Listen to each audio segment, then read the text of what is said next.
இறை இயேசுவில் அன்பார்ந்த இணையதள தோழமைகளே, உங்களை இயேசுவின் இனிய நாமத்தில் அன்புடன் வாழ்த்துகின்றேன். நம் ஒரு வருட திருவிவிலிய வாசிப்பு திட்டத்தில் இன்றைக்கு நாள் 83. இன்றைய வாசிப்பதற்கான பகுதி யோசுவா அதிகாரம் 8 மற்றும் 9, திருப்பாடல்கள் அதிகாரம் 126. யோசுவா அதிகாரம் 8. ஆண்டவர் யோசுவாவிடம், அஞ்சாதே, கலங்காதே, உன்னுடன் எல்லா போர் வீரர்களையும் சேர்த்துக்கொள், ஆயியை நோக்கி புறப்பட்டு செல். இதோ ஆயியின் மன்னனையும் அதன் மக்களையும் அவனது நகரையும் அவனது நாட்டையும் உன் கையில் ஒப்படைக்கிறேன். எரிகோவிற்கும் அதன் மன்னனுக்கும் செய்தது போல் ஆயிக்கும் அதன் மன்னனுக்கும் செய்வாய். கைப்பற்றப்பட்ட பொருட்களையும் கால்நடைகளையும் உங்களுக்கு வைத்துக் கொள்ளுங்கள். நகருக்கு பின்புறத்தில் ஒரு பதுங்கிடம் அமை என்றார். அவ்வாறே யோசுவாவும் எல்லா போர் வீரர்களும் ஆயிக்கு புறப்பட தயாராயினர். யோசுவா 30,000 வலிமை வாய்ந்த போர் வீரர்களை தேர்ந்தெடுத்து அவர்களை இரவில் அனுப்பினார். அவர்களிடம், பாருங்கள், நீங்கள் அந்நகருக்கு பின்புறம் பதுங்கியிருங்கள். நகரிலிருந்து மிகவும் தொலையில் போய்விடாதீர்கள். அனைவரும் தயாராக இருங்கள். நானும் என்னுடன் இருக்கும் மக்கள் எல்லாரும் நகருக்கு அருகில் வருவோம். நம்மை பிடிக்க முன்பு போல் அவர்கள் வெளியே வருவார்கள். அவர்கள் முன் நாங்கள் ஓடுவோம். அவர்கள் எங்கள் பின் வெளியே வருவார்கள். நகரிலிருந்து வெகு தூரம் வரும் வரை அவர்களை கொண்டு வந்து விடுவோம். அவர்கள் முன்பு போல தப்பி ஓடுகின்றார்கள் என்று சொல்லிக் கொள்வார்கள். நாங்கள் அவர்கள் முன் ஓடுவோம். நீங்கள் பதுங்கிடத்திலிருந்து எழுந்து நகரை கைப்பற்றுங்கள். உங்கள் கடவுளாகிய ஆண்டவர் அதை உங்கள் கையில் கொடுப்பார். நீங்கள் நகரை கைப்பற்றியதும் அதை நெருப்பினால் எரியுங்கள். கடவுள் கூறியது போலவே செய்யுங்கள். உங்களுக்கு கட்டளையிடுகிறேன், கவனமாயிருங்கள் என்றார்.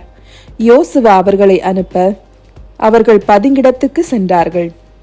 அவர்கள் ஆயிக்கு மேற்காக பெத்தேலுக்கும் ஆயிக்கும் இடையில் பதுங்கிக் கொண்டனர். யோசுவா இரவில் மக்கள் நடுவே தங்கினார். யோசுவா வைகரையில் எழுந்து மக்களை எண்ணினார். அவரும் இஸ்ரவேலின் முதியோரும் மக்களுக்கு முன்னே ஆயிக்கு சென்றனர். அவருடன் இருந்த போர் வீரர்கள் எல்லாரும் புறப்பட்டு சென்று அந்நகருக்கு அருகில் வந்தனர். அவர்கள் ஆயிக்கு வடக்கே பாளையம் இறங்கினார்கள். அவர்களுக்கும் ஆயிக்கும் இடையில் ஒரு பள்ளத்தாக்கு இருந்தது. யோசுவா ஏறக்குறைய 5,000 பேரை கூட்டிக் கொண்டு சென்று பெத்தேலுக்கும் ஆயிக்கும் இடையில் நகருக்கு கிழக்கே பதுங்கிடத்தில் தங்க செய்தார். மக்கள் நகருக்கு வடக்காகவும் பள்ளத்தாக்கிற்கு கிழக்காகவும் இருந்த இடத்தில் பாளையம் இறங்கினார்கள். யோசுவா அவ்விரவை பள்ளத்தாக்கில் கழித்தார். ஆயியின் மன்னன் இதை கண்டதும் அந்நகர மக்கள் காலையில் விரைந்து எழுந்து இஸ்ரவேலுடன் போரிட வெளியே வந்தனர். அவனும் மக்கள் அனைவரும் ஒரு குறிப்பிட்ட இடத்திற்கு அராபாவுக்கு முன் வந்தனர். நகருக்கு பின்புறம் எதிரிகள் பதுங்கியிருந்ததை அவன் அறியவில்லை. யோசுவாவும் எல்லா இஸ்ரேல் மக்களும் அவர்கள் முன் தோற்றவர்கள் போல் பாலைநிலம் நோக்கி ஓடினார்கள். நகரில் இருந்த மக்கள் எல்லாரும் ஒன்று கூடி அவர்களை துரத்தினர். அவர்கள் யோசுவாவின் பின்னோட நகரிலிருந்து பிரிக்கப்பட்டனர். இஸ்ரேலை துரத்தி ஆயி, பெத்தேல் இவற்றிலிருந்து வெளியே வராதவன் எவனும் இல்லை. அனைவரும் நகரை திறந்துவிட்டபடியே வெளியேறி இஸ்ரேலின் பின்னே ஓடினர். ஆண்டவர் யோசுவாவிடம், உன் கையிலுள்ள ஈட்டியை ஆயியை நோக்கி ஓங்கு, ஏனெனில் நான் அதை உன் கையில் ஒப்படைப்பேன் என்றார். அவ்வாறே யோசுவா தம் கையிலிருந்த ஈட்டியை ஆயியை நோக்கி ஓங்கினார். பதுங்கி இருந்தவர் வேகமாக தம் இடத்திலிருந்து எழுந்தனர். யோசுவா கையை ஓங்கியதும் அவர்கள் வேகமாக ஓடி வந்து நகரினுள் புகுந்து அதை கைப்பற்றி விரைவாக அந்நகரை நெருப்பால் எரித்தனர். ஆயியின் மக்கள் திரும்பி பார்த்தனர். இதோ நகரினின்று எழும்பிய புகை விண்ணை நோக்கி போவதை கண்டனர். எப்பக்கமும் தப்பியோட அவர்களுக்கு வாய்ப்பு இல்லை. பாலைநிலம் நோக்கி ஓடிய இஸ்ரேல் மக்கள் தங்களை துரத்தியவர் மீது திரும்பி பாய்ந்தனர். பதுங்கி இருந்தவர்கள் நகரை கைப்பற்றியதையும் ஆயியின் புகை மேலே எழும்புவதைக் கண்ட யோசுவாவும் எல்லா இஸ்ரேல் மக்களும் திரும்பி சென்று ஆயி மக்களை தாக்கினர். இந்நேரத்தில் பதுங்கியிருந்தோரும் நகரிலிருந்து வெளியே வந்து அவர்களை தாக்கினர்.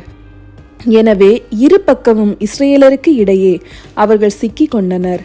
அவர்களுள் ஒருவனும் உயிரோடு தப்பிக்காதபடி அவர்கள் தாக்கப்பட்டனர். இஸ்ரேலர் ஆயின் மன்னனை உயிருடன் பிடித்து யோசுவாவிடம் கொண்டு வந்தனர்.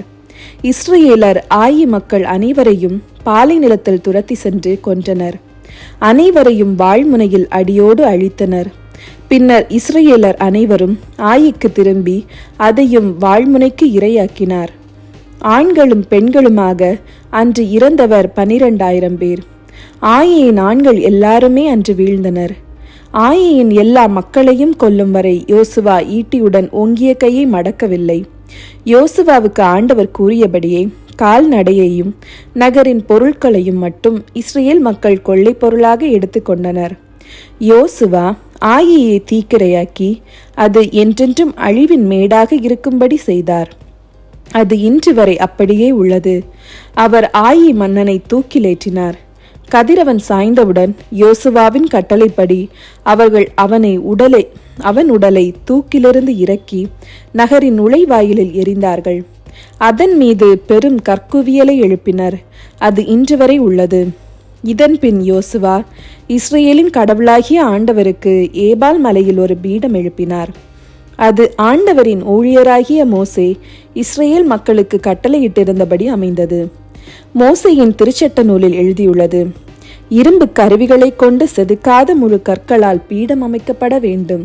அவர்கள் அதன் மீது ஆண்டவருக்கு எரிபலிகளையும் நல்லுறவு பலிகளையும் ஒப்பு கொடுத்தனர். அங்கு கற்களின் மீது மோசேயின் கட்டளையை யோசுவா இஸ்ரேலர் முன்னிலையில் எழுதினார். இஸ்ரேல் மக்களும் வெளிநாட்டவரும் முதியோர், அலுவலர், நீதிபதிகளுடன் பேழைக்கு முன்னே இரு மருங்கிலும் நின்று கொண்டிருந்தனர். லேவிய குருக்கள் ஆண்டவரின் உடன்படிக்கை பேழையை ஏந்தி கொண்டிருந்தனர். பாதி பேர் கெரிசிம் மலை முன்பும் பாதி பேர் ஏபால் மலை முன்பும் கடவுளின் ஊழியராகிய மோசே ஏற்கனவே கட்டளையிட்டபடி இஸ்ரேல் மக்களுக்கு ஆசி தர நின்று கொண்டிருந்தனர். அதன் பின் திருச்சட்ட நூலில் எழுதியுள்ள அனைத்து ஒழுங்குகளின்படி ஆசிகளையும் சாபங்களையும் சட்டத்தின் எல்லா நியமங்களையும் அவர் வாசித்தார். மோசே கட்டளையிட்ட எல்லாவற்றினின்றும் இஸ்ரேல் சபை முன் யோசுவா வாசிக்காதது எதுவுமில்லை.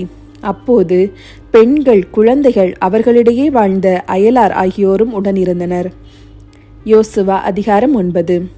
யோர்தானுக்கு இப்பக்க மலைப்பகுதிகளிலும் பள்ளத்தாக்கிலும் பெரும் கடலின் கரை முழுவதிலும் லெபனோனின் முன்பக்கம் வரை இருந்த மன்னர்கள் அனைவரும், இத்தியர், எமோரியர், கானானியர், இவ்வியர், எபூசியர் ஆகியோரும் இதை பற்றி கேள்வியுற்றனர். யோசுவாவுடனும் இஸ்ரேலுடனும் போர் தொடுக்க அவர்கள் ஒன்று கூடினர். கிபையோன் குடிமக்கள் எரிகோவிற்கும் ஆயிக்கும் யோசுவா செய்ததை பற்றி கேள்வியுற்றனர். கிபையோன் குடிமக்கள் தூதர் போல் தந்திரமாக சென்றார்கள். அவர்கள் தங்கள் கழுதைகள் மீது கிழிந்த மூட்டைகளையும் பழைய கிழிந்து தைக்கப்பட்ட திராட்சரச தோற்பைகளையும் ஏற்றிக்கொண்டு பழைய தைக்கப்பட்ட காலணிகளையும் பழைய ஆடைகளையும் அணிந்து கொண்டு காய்ந்து சாம்பல் பூத்துவிட்ட அப்பங்களை உணவாக எடுத்துக்கொண்டு சென்றனர். அவர்கள் கில்காலில் பாளையம் இறங்கியிருந்த யோசுவாவிடம் சென்றார்கள். அவர்கள் யோசுவாவிடமும் இஸ்ரேல் மக்களிடமும், நாங்கள் தொலைநாட்டிலிருந்து வருகின்றோம், இப்பொழுது எங்களோடு உடன்படிக்கை செய்து கொள்ளுங்கள் என்றனர். இஸ்ரேல் மக்கள் இவ்வியரிடம், நீங்கள் எங்கள் நடுவில் வாழ்கின்றீர்கள், நாங்கள் உங்களோடு உடன்படிக்கை செய்து கொள்ள மாட்டோம் என்றார்கள். அவர்கள் யோசுவாவிடம், நாங்கள் உங்கள் பணியாளர்கள் என்றனர். யோசுவா அவர்களிடம், நீங்கள் யார், எங்கிருந்து வருகின்றீர்கள் என்று கேட்டார். அவர்கள் அவரிடம், மிகவும் தொலையிலுள்ள நாட்டிலிருந்து உங்கள் கடவுளாகிய ஆண்டவரின் பெயரால் உங்கள் பணியாளர்கள் வந்திருக்கின்றார்கள். ஏனெனில் அவரது பெயரை பற்றியும் அவர் எகிப்து நாட்டில் செய்த அனைத்தையும் பற்றியும் கேள்விப்பட்டோம். யோர்தானுக்கு அப்பால் வாழ்ந்த எஸ்போன் மன்னன் சீகோன், அஸ்தரோத்தில் இருந்த பாசான் மன்னன் ஓகு ஆகிய 2 எமோரிய மன்னர்களுக்கும் அவர் என்ன செய்தார் என்பதை பற்றியும் கேள்வியுற்றோம். எங்கள் பெரியோர்களும் எங்கள் நாட்டில் வாழ்வோர் அனைவரும் எங்களிடம், உங்கள் கைகளில் வழி உணவை எடுத்துக்கொண்டு அவர்களை சந்திக்க செல்லுங்கள், அவர்களிடம், நாங்கள் உங்கள் பணியாளர்கள், இப்போது எங்களுடன் உடன்படிக்கை செய்து கொள்ளுங்கள் என்று கூறுங்கள் என்றனர். நாங்கள் உங்களிடம் வர எங்கள் வீட்டிலிருந்து புறப்பட்ட போது வழி உணவாக எடுத்துக்கொண்ட இந்த அப்பம் சூடாக இருந்தது, இப்போதோ காய்ந்து சாம்பல் பூத்துவிட்டது. இவை திராட்சை ரச தோற்பைகள், நாங்கள் நிரப்பிய போது புதியனவாக இருந்தன, இப்போதோ கிழிந்து விட்டன. எங்கள் ஆடைகளும் எங்கள் மிதியடிகளும் மிக நெடும் பயணத்தினால் கிழிந்து விட்டன என்றனர். இஸ்ரேல் மக்கள் அவர்களது உணவை எடுத்துக்கொண்டனர், ஆண்டவரது வார்த்தையை நாடவில்லை. யோசுவா கிபெயோன் மக்களை நல்லிணக்கத்தோடு ஏற்று அவர்களுடன் உடன்படிக்கை செய்து கொண்டு அவர்களை வாழவிட்டார். சபை தலைவர்கள் அவர்களுக்கு ஆணையிட்டு வாக்களித்தனர். அவர்களுடன் உடன்படிக்கை செய்து கொண்ட 3ஆம் நாள் இஸ்ரேல் மக்கள் அவர்கள் தங்களுக்கு அருகில் உள்ளவர்கள் என்றும் அடுத்து வாழ்பவர்கள் என்றும் கேள்வியுற்றனர். இஸ்ரேல் மக்கள் புறப்பட்டு 3ஆம் நாள் அவர்கள் நகருக்கு வந்தனர். கிபெயோன், கெபிரா, பெயரோது, கிரியத்து எயாரிம் ஆகியவையே அந்நகர்கள். இஸ்ரேல் மக்கள் அவர்களை கொல்லவில்லை, ஏனெனில் சபையின் தலைவர்கள் அவர்களுக்கு இஸ்ரேலின் கடவுளாகிய ஆண்டவர் பெயரால் ஆணையிட்டு வாக்களித்திருந்தார்கள்.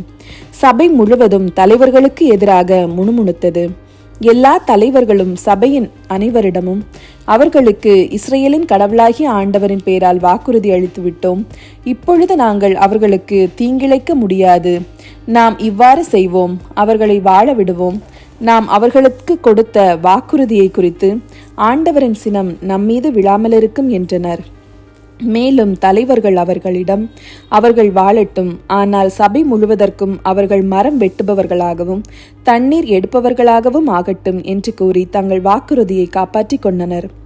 யோசுவா அவர்களை அழைத்து, நீங்கள் எங்களுக்கு மிக அருகில் வாழ்கின்றீர்களே, பின்னர் நாங்கள் உங்களிடமிருந்து வெகு தொலையில் வாழ்பவர்கள் என்று கூறி எங்களை ஏன் ஏமாற்றினீர்கள்? நீங்கள் இப்போது சபிக்கப்பட்டவர்கள். உங்கள் அடிமைத்தனம் நீங்காது. மரம் வெட்டுபவர்களாகவும் என் கடவுளின் இல்லத்திற்கு தண்ணீர் எடுப்பவர்களாகவும் இருப்பீர்கள் என்றார். அவர்கள் யோசுவாவிற்கு மறுமொழியாக, உங்கள் கடவுளாகிய ஆண்டவர் தம் ஊழியர் மோசேக்கு எல்லா நாட்டையும் உங்களுக்கு கொடுக்கவும் உங்கள் முன்னிலையில் நாட்டில் வாழ்பவர்கள் அனைவரையும் அழிக்கவும் கட்டளையிட்டார் என்று உங்கள் பணியாளர்களுக்கு கூறப்பட்டது. ஆகவே நாங்கள் மிகவும் அஞ்சி இவ்வாறு செய்தோம். இப்பொழுது இதோ நாங்கள் உங்கள் கையில் உள்ளோம். எது நல்லதும் நீதியுமானதோ அதை செய்யுங்கள் என்றனர்.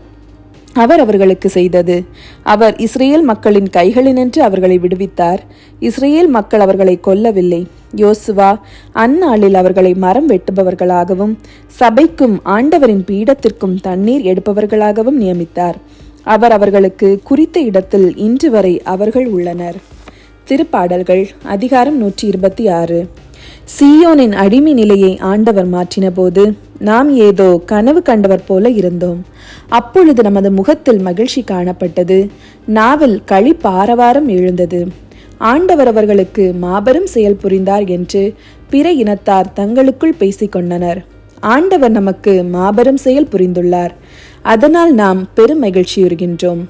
ஆண்டவரே, தென்னாட்டின் வறண்ட ஓடையை நீரோடையாக வான்மழை மாற்றுவது போல எங்கள் அடிமை நிலையை மாற்றியருளும். கண்ணீரோடு விதைப்பவர்கள் அக்களிப்போடு அறுவடை செய்வார்கள். விதை எடுத்து செல்லும்போது அழுகையோடு செல்கின்றார்கள். அரிகளை சுமந்து வரும்போது அக்களிப்போடு வருவார்கள். ஆண்டவரின் அருள்வாக்கு. இறைவா, உமக்கு நன்றி.